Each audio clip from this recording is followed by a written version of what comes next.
नमस्कार दोस्तों, स्वागत है आप सब लोगों का आज के इस वीडियो लेक्चर में।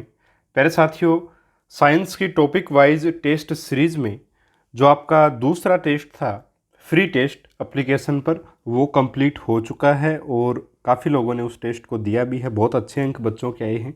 टॉपिक उसमें था अपना गति का, ठीक है। और गति के इस टॉपिक के प्रश्नों को लगभग 21 प्रश्न जो साथियों इस टेस्ट में थे, आपके 21 प्रश्न और 21 नंबर का ये टेस्ट आपका रहा, ठीक है। और कहाँ अवेलेबल था, अभी भी अवेलेबल है। जिन बच्चों ने नहीं दिया वो अटेम्प्ट कर सकते हैं, ठीक है। तो हमारे नए एप्लीकेशन पर ये टेस्ट बिल्कुल फ्री में अवेलेबल हैं। आपको नए एप्लीकेशन का लिंक डिस्क्रिप्शन बॉक्स में मिल जाएगा, वहाँ से आप जा कर के और डाउनलोड कर सकते हो, ठीक है साथियों। इसके अलावा मैं आपको बताना चाहूँगा कि आज 23 जून को प्री रीट का एग्ज़ाम, प्री रीट फर्स्ट आपका आयोजित होने जा रहा है, जिसको आप अटेम्प्ट सब लोग कर सकते हैं साथियों। आज ओपन हो चुका है टेस्ट, ठीक है। तो प्री रीट 1 आज आप लोग दे सकते हैं। और जिन बच्चों ने अभी तक रजिस्ट्रेशन प्री रीट के लिए नहीं किया, उनको बताना चाहूँगा मात्र 60 रुपये में 5 आपको प्री रीट एग्ज़ाम देने को मिलेंगे साथियों, जिसमें पहला प्री रीट आज 23 जून को होगा। और अगर 23 जून के बाद आप ये वीडियो देख रहे हैं तब भी आपको प्री रीट 1 देने को मिलेगा परचेज जब आप कोर्स कर लोगे, ठीक है। तो बहुत ही शानदार टेस्ट है, बिल्कुल आपके सिलेबस के अकॉर्डिंग और बिल्कुल पाठ्यक्रम के अकॉर्डिंग है, ठीक है साथियों। तो एक शानदार मुहिम साइंस वाले बच्चों के लिए मैंने चलाने की कोशिश की है, बिल्कुल फ्री टेस्ट टॉपिक वाइज, और वो भी एनसीईआरटी के ऊपर आधारित, है ना, ताकि बच्चों को किसी प्रकार की समस्या ना आए और बहुत अच्छे प्रकार से उनका प्रैक्टिस भी हो जाए और साथ में रिवीजन भी उनका बहुत अच्छे प्रकार से हो जाए, ठीक है साथियों। तो इससे भी आप जुड़ सकते हैं, बिल्कुल फ्री ऑफ कॉस्ट है। केवल और केवल आपको हमारा एप्लीकेशन डाउनलोड करना पड़ेगा, उसके बाद में आपको ये टेस्ट अवेलेबल हो जाएंगे। कुछ पेड कोर्सेज भी हैं, वो भी आप स्टोर के ऑप्शन पे जाके देख सकते हो। जो आपको पसंद आए वो आप ले सकते हैं, अन्यथा आपकी इच्छा है, ठीक है। चलिए स्टार्ट कर लेते हैं आज के इस वीडियो को। और आज आप लोग प्री रीट का एग्ज़ाम ज़रूर दीजिएगा, ठीक है। लिंक आपको डिस्क्रिप्शन बॉक्स में मिल जाएगा एप्लीकेशन का, उसको डाउनलोड करके आप परचेज कर सकते हैं। चलिए पहला प्रश्न है, यदि कोई वस्तु किसी आनत तल पर फिसल रही है तब वस्तु की वर्तुल गति, ठीक है, तब यानी कि जब कोई वस्तु किसी आनत तल पर, है ना, फिसल रही है, समतल तल पर फिसल रही है, तब वस्तु की है ये जो गति है वो कैसी है? वर्तुल गति है, सरल रेखीय गति है, घूर्णन गति है या आवर्ती गति है? तो सरल रेखीय गति होगी साथियों, ठीक है। ऑप्शन 1 सही होगा यहाँ पे, बिल्कुल आसान सा प्रश्न। प्रश्न नंबर 2 की बात करें, प्रश्न 2 है, निम्नलिखित में से कौन सा उदाहरण आवर्ती गति का नहीं है? ठीक है, आवर्ती गति का उदाहरण नहीं है, वो आपको बताना है, ठीक है। तो देखिए, वृक्ष की शाखाओं का इधर उधर लहराना, सितार की डोरियों का कंपन, बजते समय तबलों की झिल्ली की गति, और डी है अपने अक्ष पर घूमती हुई पृथ्वी की गति।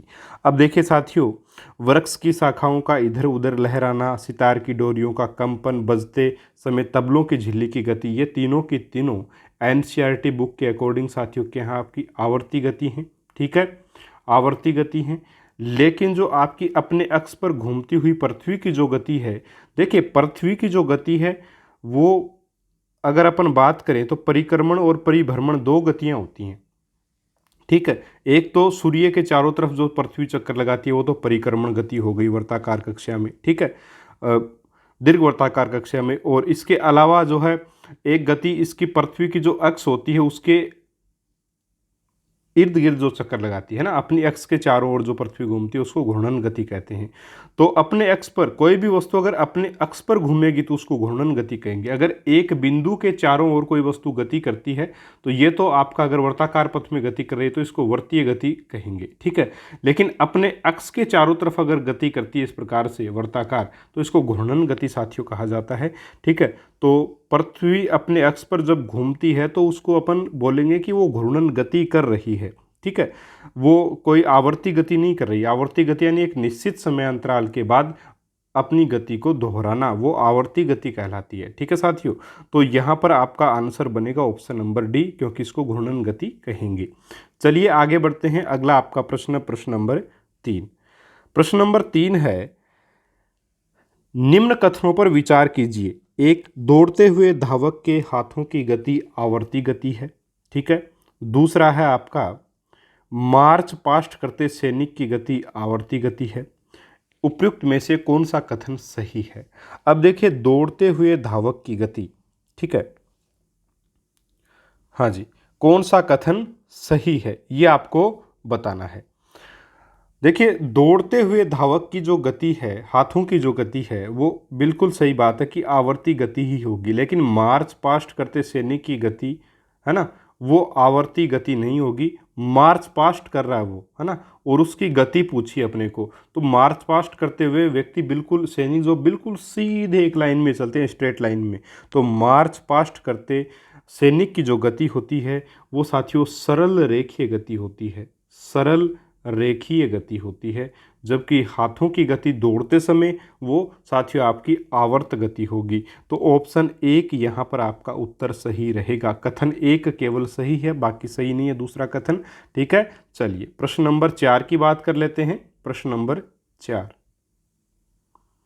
देखिए प्रश्न नंबर 4 में दो सूचियां आपको दी गई हैं। ठीक है, सूची 1 का 2 से मिलान आपको करना है। बिल्कुल सिंपल सा कार्य है। इधर वस्तुओं की गति दे रखी है, इधर गति के प्रकार दे रखे हैं। वर्तीय गति, घूर्णन गति, आवर्ती गति, सरल रेखीय गति। देखिए वर्तीय गति, मैंने कहा किसी बिंदु के चारों तरफ होने वाली गति वर्तीय गति होती है। तो देखिए पृथ्वी के परितः, भाई पृथ्वी को एक बिंदु मान लिया और इसके चारों तरफ चंद्रमा जब वो गति करता है, तो ये जो गति है ये वर्तीय गति होगी। ठीक है, घूर्णन गति, मैंने कहा अपनी अक्ष पर जब कोई चीज़ घूमती है तो उसको घूर्णन गति कहते हैं। तो लट्टू अपनी अक्ष पर घूम रहा है, इसलिए ये घूर्णन गति।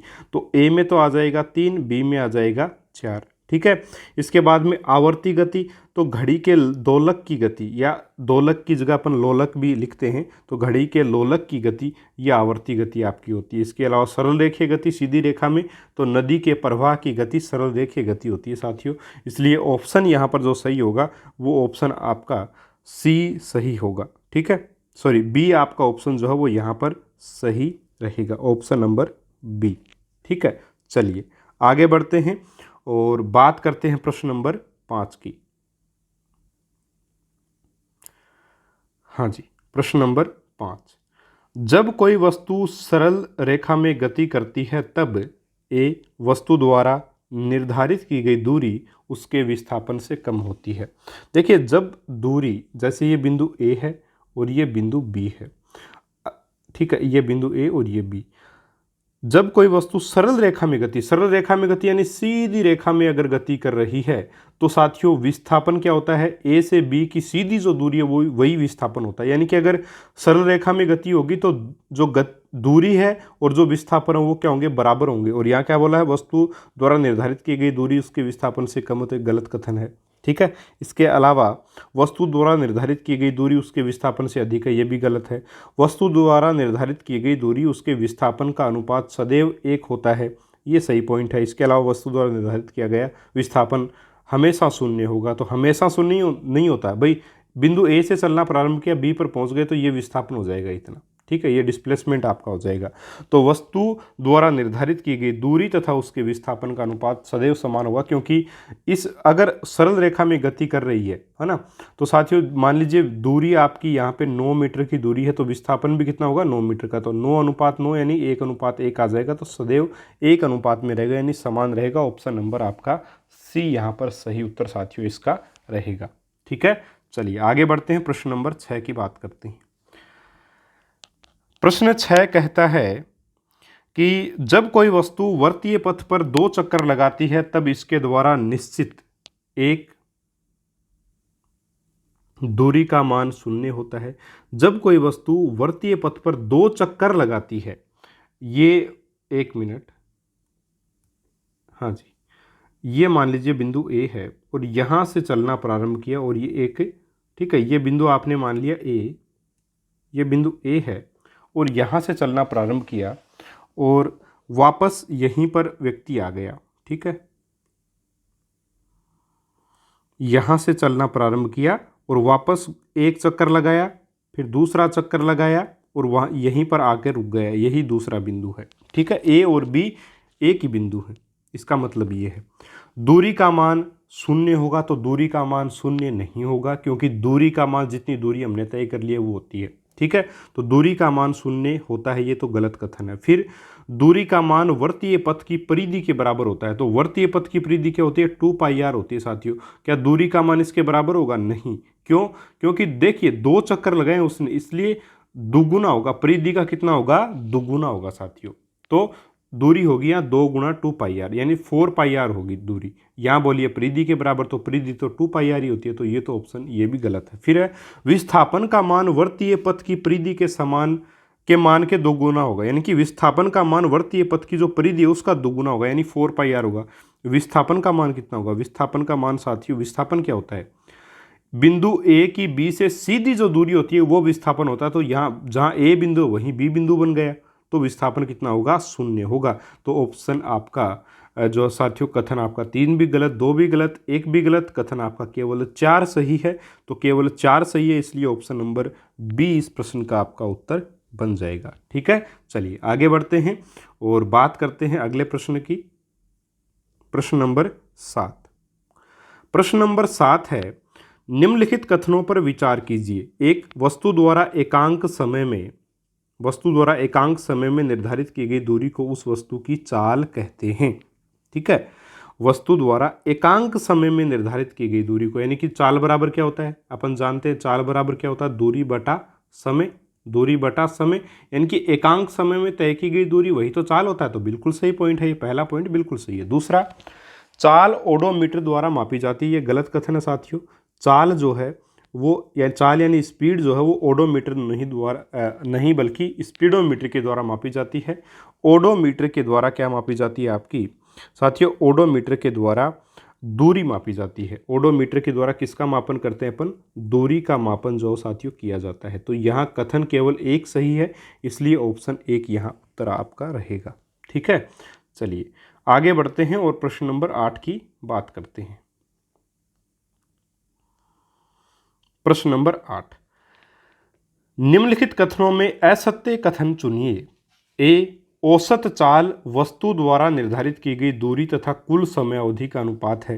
औसत जो चाल है वो वस्तु के द्वारा जो कुल दूरी उसके द्वारा तय कर ली जाती है वो, ठीक है, और कुल समय अवधि का अनुपात है। तो दूरी बटा चाल यही आपका होता है, दूरी बटा समय यही चाल होती है।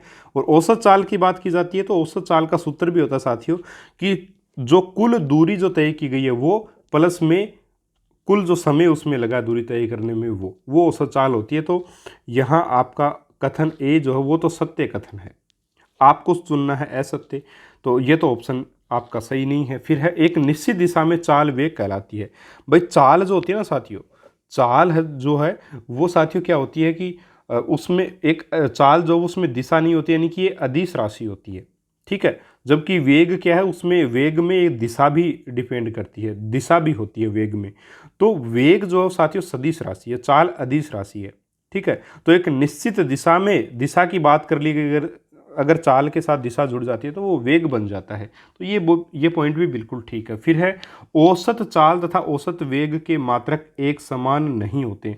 देखिए, चाहे औसत चाल हो चाहे औसत वेग हो, है ना, दोनों का मात्रक, चाहे चाल हो चाहे वेग हो, दोनों का मात्रक क्या होता है? ऐसा ही मात्रक मीटर प्रति सेकंड ही होता है साथियों, दोनों का मात्रक, है ना। दोनों का जो ऐसा ही मात्रक है, ऐसा ही मात्रक जो चाल व वेग, चाल और वेग का ऐसा ही मात्रक क्या होता है साथियों? दोनों का मीटर प्रति सेकंड ही होता है। इसलिए यहाँ पर आपका जो कथन बनेगा वो असत्य कथन जो बनेगा वो बनेगा ऑप्शन नंबर सी। क्यों? क्योंकि देखिएगा यहाँ लिखा है असत्य कथन चुनिए और इसमें बोला है औसत चाल और औसत वेग का मात्रक एक समान नहीं होता, जबकि एक समान ही होता है। ठीक है, तो ऑप्शन आपका सी सही हो जाएगा। अगला प्रश्न देखिए, प्रश्न नंबर 9। प्रश्न नंबर 9 बहुत अच्छा प्रश्न है। प्रश्न 9 कहता है, निम्न कथनों की सहायता से सही उत्तर का चयन करें। पहला है, किसी वस्तु की चाल ऋणात्मक नहीं हो सकती। ठीक है, सही उत्तर का चयन करना है अपने को, सही उत्तर का चयन करना है। ठीक है, किसी वस्तु की चाल ऋणात्मक नहीं हो सकती। देखिए साथियों, एक बात याद रखिएगा, चाल एक अदिश राशि है जिसके ऊपर दिशा का कोई प्रभाव नहीं पड़ता, इसलिए चाल जो होगी वो ऋणात्मक नहीं होगी। चाहे पीछे चलो चाहे आगे, चाल हमेशा धनात्मक ही होती है। तो किसी वस्तु की चाल ऋणात्मक नहीं हो सकती, बिल्कुल सही बात है। ठीक है, दूसरा कथन क्या है आपका? दूसरा कथन है, जब वस्तु धनात्मक गति की विपरीत दिशा में गति करती है, जब वस्तु धनात्मक गति की विपरीत दिशा में गति करती है तब इसकी चाल धनात्मक होती है। बिल्कुल सही बात है, मैंने क्या कहा अभी, देखिए जब वस्तु की गति है ना, चाल बराबर क्या होता है, चाल बराबर होता है दूरी बटा समय। ठीक है, अब देखिए जब धनात्मक गति है ना की विपरीत दिशा में, जब वस्तु जो है वो धनात्मक गति की विपरीत दिशा में गति करती है तब इसकी चाल धनात्मक होगी। तो वस्तु की जो चाल है ना, जो वस्तु की जो चाल है, चाहे वो गति किधर भी कर रही हो, चाहे धनात्मक गति की विपरीत दिशा में गति कर रही हो, चाहे किधर भी गति करे, उसकी चाल हमेशा धनात्मक ही होती है। तो मैंने अभी बताया कि चाल कभी ऋणात्मक हो ही नहीं सकती। ठीक है, इसलिए एक और दो दोनों ही कथन सही है। ठीक है, तो ऑप्शन आपका जो सही होगा यहाँ पे दोनों होगा। ठीक है साथियों, इसका सॉल्यूशन आपको डिस्क्रिप्टिव भी दे दिया था मैंने साथ में, समझने के लिए यहाँ बता दिया कि चाल कभी भी ऋणात्मक होती नहीं है, याद रखिएगा इसको। चलिए आगे बढ़ते हैं, अगला आपका प्रश्न, प्रश्न नंबर 10। त्वरण ज्ञात करने का सही सूत्र कौन सा है। अब देखिए त्वरण की जो परिभाषा है उससे आप सूत्र आराम से निकाल सकते हैं। त्वरण की परिभाषा है वेग में परिवर्तन की दर। वेग में परिवर्तन की दर को ही साथियों हम क्या कहते हैं, त्वरण कहते हैं। अब देखिए वेग में परिवर्तन कैसे, एक कार है, ठीक है, कार का प्रारंभिक वेग को मैं u से डिनोट करता हूँ, प्रारंभिक वेग 0 है। ठीक है, टी टाइम बाद क्या होगा, टी समय बाद उसकी चाल जो है वो साथियों 20 किलोमीटर प्रति घंटा है, 20 किलोमीटर प्रति घंटा हो गई। या आप 20 किलोमीटर प्रति घंटा इस मीटर प्रति सेकंड, 20 मीटर प्रति सेकंड ले लीजिए, चलो कोई दिक्कत नहीं है ना, चाहे किलोमीटर प्रति घंटा ले लो, एक ही बात है, एक एग्जाम्पल ले रहे हैं अपन, है ना। 20 मीटर प्रति सेकंड हो गई, यानी कि है ना वेग में परिवर्तन हो गया, तो ये क्या हो जाएगा, त्वरण। त्वरण क्या होगा, वेग में परिवर्तन कैसे हो, प्रारंभिक चाल उसकी क्या थी, 0 थी, अभी उसकी चाल, जिसको अपन बाद की चाल को किसी डिनोट करते हैं v से, अभी की चाल उसकी कितनी हो गई, 20 मीटर प्रति सेकंड, है ना।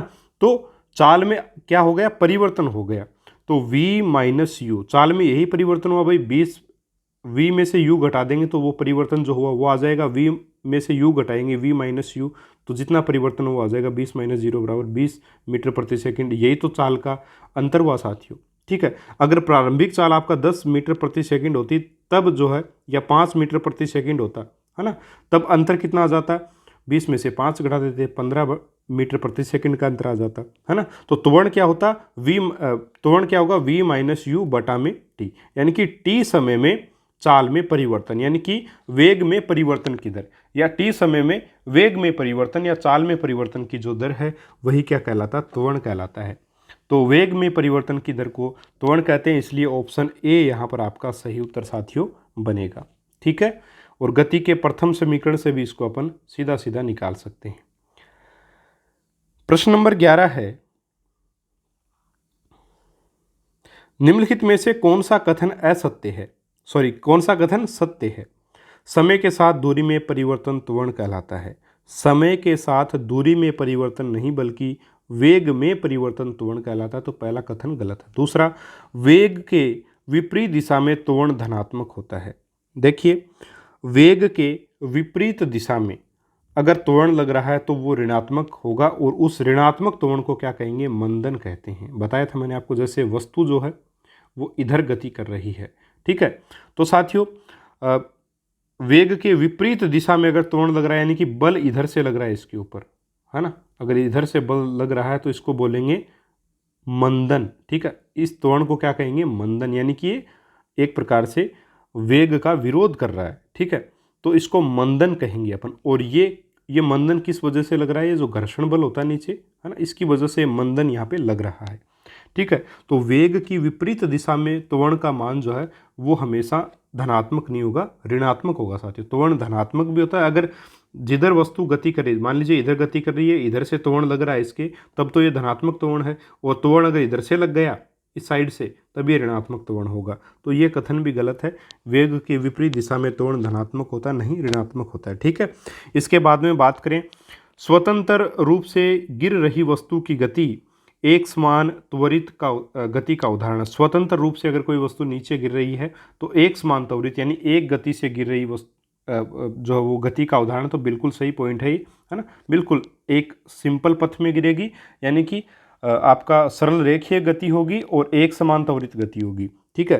इसके बाद में ये आपका सही कथन आपको पूछा था, तो ऑप्शन नंबर सी सही हो जाएगा। ऑप्शन डी भी पढ़ लेते हैं। त्वरण का मात्रक वेग के मात्रक के समतुल्य होता है, तो ये भी देखिए गलत कथन है, क्योंकि वेग का मात्रक क्या होता है, मीटर प्रति सेकंड होता है, जबकि त्वरण का मात्रक क्या होता है, त्वरण का मात्रक होता है मीटर प्रति सेकंड स्क्वायर, ठीक है। ये आपके त्वरण का मात्रक होता है, याद रखिएगा इसको भी। तो दोनों अलग अलग होते हैं, यहाँ बोला समतुल्य होते हैं, इसलिए ये कथन गलत हो जाएगा। प्रश्न नंबर 12 की बात करते हैं। देखिए साथियों, अगर आपको वीडियो पसंद आ रहे हैं, ठीक है, तो लाइक ज़रूर करें वीडियो को और चैनल को सब्सक्राइब कर लीजिएगा। आगे भी इसी प्रकार के वीडियोज़ आपके लिए मैं लेकर के आता रहूँगा। प्रश्न नंबर 12 की बात करते हैं। प्रश्न नंबर 12 है, निम्नलिखित में से एक समान त्वरित गति का उदाहरण कौन सा है। नियत चाल से वर्तीय पथ पर दौड़ता हुआ एथलीट नियत चाल से दौड़ रहा है, तो निश्चित रूप से एक समान त्वरित गति हो गई उसकी, तो ये पॉइंट सही है। फिर है, पृथ्वी के चारों ओर घूमता चंद्रमा। देखिए पृथ्वी के चारों ओर घूमता चंद्रमा, ठीक है, एक निश्चित समय में और एक निश्चित समय में साथियों एक निश्चित पथ तय करता है, तो एक समान त्वरित गति का एग्जाम्पल ये भी होगा। फिर है, आयताकार पथ पर चक्कर लगाता मनुष्य। तो देखिए आयताकार पथ पर जब लगाएगा तो उसके कोनों पर जब जाएगा तो उसके वेग में क्या आ जाएगा, जो वो साथियों अंतर आएगा थोड़ा बहुत, है ना, घूमने में। तो ये यहाँ पे आपका एक समान त्वरित गति नहीं होगी, तो एक और दो दोनों कथन सही हैं, इसलिए ऑप्शन नंबर आपका एक सही हो जाएगा, ठीक है। चलिए प्रश्न नंबर 13 की बात कर लेते हैं। प्रश्न 13, जब एक वस्तु वर्तीय पथ पर नियत चाल से गति करती है तब त्वरण का परिमाण अचर रहता है। देखिए वर्तीय पथ पर गति कर रही है कोई वस्तु, ठीक है, ये वर्तीय पथ मान लिया मैंने, इसके ऊपर कोई वस्तु जो वो साथियों क्या कर रही है, गति कर रही है। मान लीजिए ये कोई वस्तु है, ये केंद्र हो गया, ये कोई वस्तु है साथियों जो गति कर रही है। अब देखिएगा आगे क्या है, त्वरण का परिमाण अचर रहता है। देखिए इस गति करती हुई वस्तु के ऊपर इधर इधर इसका क्या है, वेग की दिशा इस साइड में है, ठीक है, और त्वरण की दिशा क्या होती है, इस वेग के लंबवत होती है, ठीक है, और वो किधर होगी, लंबवत इस साइड में होगी, ठीक है, ये है ना। और इसी प्रकार से केंद्र की तरफ होगा त्वरण। अगर वस्तु यहाँ पहुँच जाती है तो वेग की दिशा इसकी ये हो जाएगी और त्वरण की दिशा ये हो जाएगी, ठीक है, ये त्वरण की दिशा हो जाएगी, है ना, ये है। चलिए इसके बाद में आगे देखते हैं। तो यहाँ लिखा त्वरण का परिमाण अचर रहता है, ये बिल्कुल सही पॉइंट है आपका। परिमाण जो है त्वरण का वो अचर रहेगा, यहाँ पे कांस्टेंट रहेगा, ठीक है। इसके अलावा त्वरण की दिशा सदैव वृत्त के केंद्र की ओर रहती है, तो बिल्कुल सदैव वृत्त, अगर वस्तु यहाँ पहुँच गई तो वेग इसका इस दिशा में होगा और त्वरण 90 डिग्री पर इस दिशा में यानी केंद्र की तरफ होगा, तो ये पॉइंट भी बिल्कुल सही है। देखिए वेग का मान अचर रहता है, वेग का मान अचर नहीं रहेगा। वेग निश्चित ही थोड़ी है कि एक ही वेग से गति करती रहेगी वस्तु लगातार, ऐसा नहीं है। इसके बाद में बात करें, चार त्वरण की दिशा वृत्त के केंद्र से विपरीत दिशा में होती है, तो ये पॉइंट तो सही नहीं है न। तीसरा पॉइंट सही है, तो केवल एक और दो दोनों पॉइंट यहाँ पर सही है, इसलिए ऑप्शन जो है साथियों वो आपका कौन सा सही हो जाएगा, ऑप्शन आपका सही हो जाएगा यहाँ पर एक और दो, जिसमें है ऑप्शन नंबर एक आपका सही उत्तर साथियों यहाँ पे सही हो जाएगा, ठीक है। चलिए आगे बढ़ते हैं, प्रश्न नंबर 14 की बात करते हैं। निम्नलिखित कथनों पर विचार कीजिए। किसी वस्तु का द्रव्यमान उसके जड़त्व की माप है। दो, किसी भी वस्तु का जड़त्व केवल वस्तु की गति की अवस्था में परिवर्तन का विरोध करता है। उपयुक्त में से कौन सा कथन सही है। देखिए किसी वस्तु का द्रव्यमान उसके जड़त्व की माप है, ये बिल्कुल सही कथन है। फिर है, किसी भी वस्तु का जड़त्व केवल वस्तु की गति की अवस्था में परिवर्तन का विरोध करता है। केवल वस्तु की गतिशील अवस्था का विरोध नहीं करता, ये जब वस्तु रुकी होती है तब, यानी कि वस्तु अगर वस्तु की जो अवस्था है उस अवस्था का विरोध करता है, यानी कि जैसे रुकी हुई है तो उसको वो चलायमान नहीं होने देना चाहता। अगर कोई वस्तु चल रही है तो उसको रुकने नहीं देना चाहता, ये है जड़त्व, यानी कि परिवर्तन का विरोध करता है जड़त्व, ठीक है। तो ऑप्शन केवल एक यहाँ पे, यानी कि कथन एक सही है, इसलिए केवल एक आपका यहाँ पे उत्तर जो वो साथियों हो जाएगा। प्रश्न नंबर 15 है, बस के अचानक चलने पर उसमें बैठे यात्री पीछे की ओर गिर पड़ते हैं। ये उदाहरण है। विराम जड़त्व का, गति जड़त्व का, दिशा का जड़त्व है, या इनमें से कोई नहीं, तो विराम जड़त्व का है, क्योंकि यात्री आराम से बैठे हैं, है ना, और वो बैठे ही रहना चाहते हैं। जड़त्व क्या कहता है कि वो गति नहीं करना चाहिए, वो जो बैठा हुआ यात्री है वो, है ना। तो बस अचानक चलेगी तो जाहिर सी बात है, बस चलेगी तो साथियों वो यात्री जो है वो भी उसके साथ चलेगा, और उसको एक बल लगता है पीछे की तरफ, वो उसको पीछे धकेल देता है। क्यों? क्योंकि जड़त्व उसको वहीं बैठाए रखना चाहता है, और बस आगे चल पड़ी। इसलिए बस उसका नीचे का हिस्सा तो बस के साथ आगे बढ़ेगा, और ऊपरी हिस्सा जो साथियों वो जड़त्व के कारण वहीं रहना चाहेगा, इसलिए उसको पीछे की तरफ धक्का लगता है। तो विराम का जड़त्व, है ना, विराम का जड़त्व यहाँ पर आएगा। ठीक है, चलिए आगे बढ़ते हैं। प्रश्न नंबर 16, सूची 1 को 2 से मिलाना है अपने को। सूची 1 और 2 में क्या देखिए, सूची 1 में जड़त्व के प्रकार हैं, 2 में उदाहरण हैं। देखिए दिशा का जड़त्व कौन सा है? कंबल को पीटने पर धूल के कणों का अलग होना। ठीक है, तो विराम जड़त्व, बस के मुड़ने पर यात्रियों का बाहर की ओर झुकाव होना। गति का जड़त्व, ये एग्जाम्पल आपको देखा। देखिए दिशा का जड़त्व कौन सा होगा? दिशा का जड़त्व होगा बस के मुड़ने पर यात्रियों का बाहर की ओर झुकाव होना। ये दिशा का जड़त्व होना, दिशा का जड़त्व होगा। बस के मुड़ने पर यात्रियों का बाहर, यानी कि जिधर बस मुड़ रही है उसकी विपरीत दिशा में हमारा झुकाव होगा। ठीक है, जैसे आप बाइक चला रहे हैं, बाइक को आप मोड़ में इधर मोड़ रहे हैं, इस प्रकार से बाइक को आप मोड़ रहे हैं एकदम से, है ना। बाइक को आप मोड़ेंगे, मान लीजिए इस दिशा में बाइक मुड़ रही है, तो आपका झुकाव किधर हो जाएगा? इस साइड में होगा। आप मोड़ रहे हैं बाइक को इस दिशा में, झुकाव आपका होगा इधर। तो दिशा का जड़त्व है यहाँ पर। ठीक है, इसके अलावा विराम का जड़त्व है। विराम का जड़त्व क्या है? विराम का जड़त्व देखिए, कंबल को पीटने पर धूल के कणों का अलग होना। भाई कंबल के साथ ही धूल के जो कण हैं वो लगे हुए हैं। अब कंबल को हमने पीटा तो जैसे ही डंडा पड़ा कंबल पर, कंबल गति करेगी, धूल के कण वहीं रहना चाहेंगे तो वो नीचे गिर जाएंगे। ठीक है, तो ये विराम जड़त्व का एग्जाम्पल है। ठीक है, फिर गति का जड़त्व, तो तेज दौड़ते घोड़े की अचानक रुक जाने पर घुड़सवार का आगे की ओर गति करना, क्योंकि जो निचला हिस्सा है घुड़सवार का वो घोड़े के साथ दौड़ रहा है, ऊपरी हिस्सा भी दौड़ रहा है, क्योंकि गति अभी हो रही है ना। जब घोड़ा अचानक से रुक जाता है, घोड़ा अचानक से रुक जाता है तो निचला हिस्सा तो उसका रुक जाता है, लेकिन जो ऊपरी हिस्सा वो गति करते ही रहना चाहता है, जड़त्व के कारण परिवर्तन नहीं करना चाहता वो, तो वो आगे की तरफ जाता है। ठीक है, इसलिए गति के जड़त्व का एग्जाम्पल ये होगा। तो यहाँ आपका ए में 2, बी में 1, सी में 3, यानी ऑप्शन नंबर बी आपका यहाँ पर सही उत्तर जो वो साथियों रहेगा। ठीक है, चलिए प्रश्न नंबर 17 की बात करते हैं। अब प्रश्न 17 क्या कहता है? न्यूटन के प्रथम नियम से संबंधित निम्नलिखित कथनों पर आपको विचार करना है। पहला है बाह्य बल किसी वस्तु की अवस्था में परिवर्तन करने के लिए आवश्यक होता है। 2 है न्यूटन का प्रथम नियम जड़त्व का नियम भी कहलाता है। बिल्कुल सही पॉइंट है दोनों के दोनों, इसलिए 1 और 2 दोनों ही यहाँ पे आपका कथन सही रहेंगे, क्योंकि जो प्रथम नियमों ये कहता है कि जो कोई भी बाह्य बल जो है ना, जिसको जड़त्व कहा उन्होंने, बाह्य बल किसी वस्तु की अवस्था में परिवर्तन करने के लिए आवश्यक होता है। ठीक है साथियों, सॉरी माफ़ी चाहूँगा, जड़त्व नहीं कहा बाह्य बल को। उन्होंने कहा कि बाह्य किसी भी वस्तु की अवस्था में, चाहे वो गतिशील है चाहे वो स्थिर है, उसकी अवस्था में परिवर्तन अगर करना है तो बल लगाना पड़ेगा अपने को। बल की आवश्यकता, बाह्य बल की आवश्यकता अपने को पड़ेगी, है ना। तो पहला पॉइंट भी सही, दूसरा पॉइंट भी सही, इसलिए 1 और 2 दोनों सही है यहाँ पे। अगला आपका प्रश्न, प्रश्न नंबर 18, निम्नलिखित कथनों पर विचार कीजिए और सत्य कथन, आपको सही कथनों का चयन करना है। संवेग में परिमाण और दिशा दोनों होते हैं। तो देखिए संवेग में संवेग P बराबर mv होता है।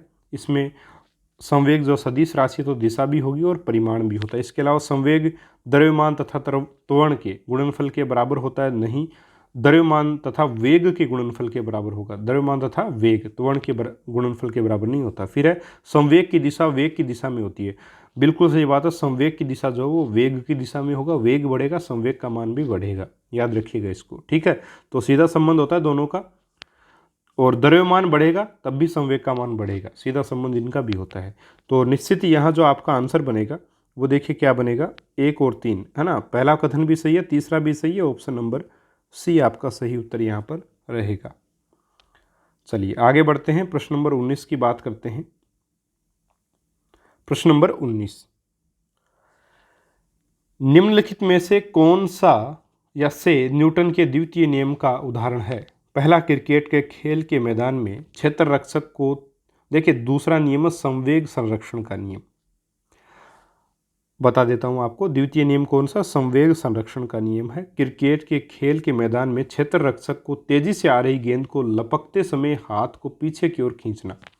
दूसरा, ऊंची कूद वाले मैदान में खिलाड़ियों का कुशन या बालू पर कूदना। कुशन यानी कि कोई गद्दीदार चीज।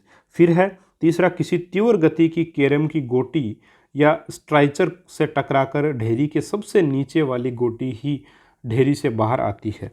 तो यहाँ देखिएगा आप, जो तीसरा जो पॉइंट है ना, ये तो है जड़त्व के नियम पर आधारित, यानी कि प्रथम नियम पर आधारित, क्योंकि जो नीचे की गोटी पर अपन वार करते हैं तेजी से, है ना, तीव्र गति से अगर कैरम की गोटी से टकराते हैं अपन, तो नीचे वाली जो गोटी है वही जाएगी, बाकी आपकी नहीं जाएंगी कहीं भी, है ना, क्योंकि बाकी तो स्थिर अवस्था में रहेंगी, उसके ऊपर बल लगाया तो वो निकल जाएगी, बाकी नीचे मतलब वहीं रहेंगी। ठीक है, बस जो सेकेंड नंबर वाली है वो पहले नंबर पे आ जाएगी, अब इतना ही फर्क आएगा बस। तो ये तो है आपका जड़त्व का नियम। बाकी पहला और दूसरा दोनों ही आपके क्या है साथियों, द्वितीय नियम पर आधारित हैं। कैसे? देखिए, क्रिकेट मैच के दौरान मैदान में जो क्षेत्र रक्षक होता है, फील्डर होता है, उसको गेंद को लपकते समय अपने हाथों को पीछे खींचता है। इस प्रकार से क्षेत्र रक्षक गेंद के वेग को क्या कर देता है, शून्य करने के लिए क्या करता है। देखिए, गेंद आ रही है बड़ी तेज स्पीड से, है ना, उसकी वेलोसिटी बहुत अधिक होती है, तो उस वेलोसिटी को शून्य करने के लिए वो उस गेंद के साथ अपने हाथों को पीछे लेकर के जाता है। ठीक है, ताकि उसको दर्द कम महसूस हो। तो यहाँ पर ये संवेग संरक्षण का नियम ही लगेगा।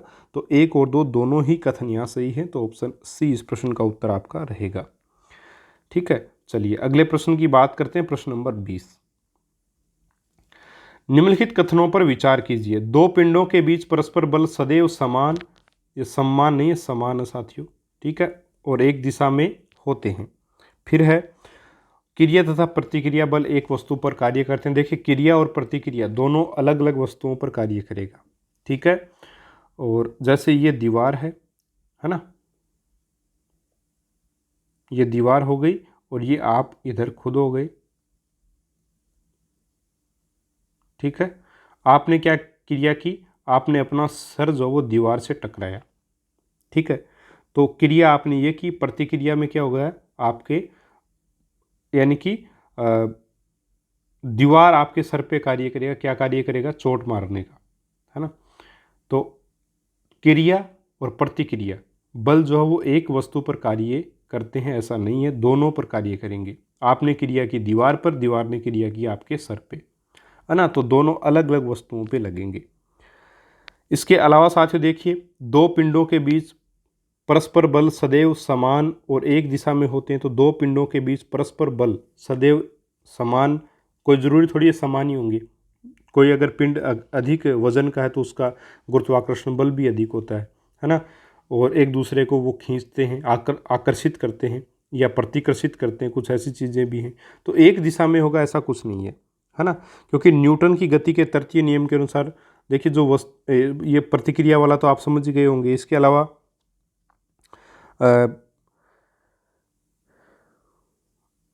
एक मिनट, हाँ जी, ये जो पहला पॉइंट है आपका, है ना, इसमें भी न्यूटन का तीसरा नियम लग सकता है। देखिए, न्यूटन की गति के तृतीय नियम के अनुसार जब कोई वस्तु किसी दूसरी वस्तु पर बल लगाती है तब दूसरी वस्तु भी पहली वस्तु पर विपरीत दिशा में बल लगाती है। तो एक दिशा में नहीं लगेगा, विपरीत दिशा में लगेगा। ठीक है, तो वहाँ से भी ये पॉइंट क्लियर हो सकता है आपका। तो ये दोनों कथन गलत हैं, कहने का मतलब यही है कि दोनों कथन गलत हैं साथियों। इसलिए यहाँ आपका इनमें से कोई नहीं उत्तर बनेगा, क्योंकि सही कथन आपको पूछा था। तो ऑप्शन डी सही होगा।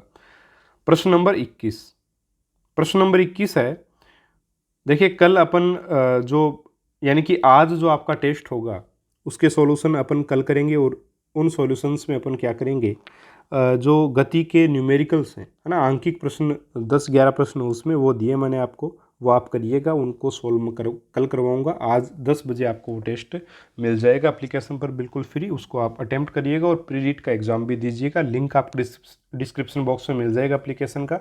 ठीक है, तो वहाँ से एप्लीकेशन डाउनलोड करके आप लोग ये कार्य जरूर कीजिएगा। चलिए, प्रश्न नंबर 21 है, निम्न में से किसका संबंध न्यूटन के तृतीय नियम से है? एक, बंदूक से गोली छूटने पर बंदूक का पीछे की ओर गति करना। दूसरा नाविक का नाव से किनारे पर कूदना और तीसरा सड़क पर चलना। देखिए, बंदूक से गोली छूटने पर बंदूक का पीछे की ओर गति, गोली आगे गई बंदूक पीछे आएगी, क्रिया प्रतिक्रिया का नियम लगेगा, बिल्कुल सही है। नाविक का नाव से किनारे पर कूदना, जैसे ही नाविक नाव से कूदेगा वैसे ही नाव के ऊपर एक बल लगेगा जिसकी वजह से नाव पीछे की ओर गति करेगी। ठीक है, तो ये भी क्रिया प्रतिक्रिया का नियम है। फिर है सड़क पर चलना। सड़क पर अपन जब चलते हैं, पैर अपन उठाते हैं, तो अपन पैर जब उठाते हैं तो एक बार अपन सड़क पर बल लगाते हैं, है ना। तो सड़क भी विपरीत दिशा में बल लगाती है अपने पैर पर, इसलिए अपन उठाते हैं, है ना। तो घर्षण बल वाला जो सिस्टम है वो कार्य करता है, वहाँ पे क्रिया प्रतिक्रिया का नियम लगेगा। तो सड़क पर चलना, नाविक का नाव से किनारे पर कूदना, ये सारे के सारे क्रिया प्रतिक्रिया के नियम होंगे। तो तृतीय नियम से संबंधित हैं सारे के सारे, इसलिए ऑप्शन नंबर 1 जो है, सॉरी ऑप्शन नंबर जो 4 है वो आपका सही कथन होगा। ठीक है साथियों, चलिए उम्मीद करूँगा आपको अच्छे से ये टॉपिक क्लियर हो गया होगा। अब इसका कोई भी प्रश्न एग्जाम में आता है तो आप आराम से उसको सही करोगे, ऐसा मुझे पूर्ण विश्वास है। और गति से संबंधित और बल से संबंधित और गति और बल दोनों से संबंधित, ठीक है, गति और बल दोनों का मिक्सचर करके आता है न्यूमेरिकल क्वेश्चन जब भी आता है। तो एनसीईआरटी में जो प्रश्न है वो भी मैं आपको करवाऊंगा, इसके अलावा एक आधा प्रश्न एक्स्ट्रा और भी आपको करवा देंगे। ठीक है, चलिए मिलेंगे अगले वीडियो में एक और शानदार टॉपिक के साथ। तब तक के लिए नमस्कार, जय हिंद, जय भारत।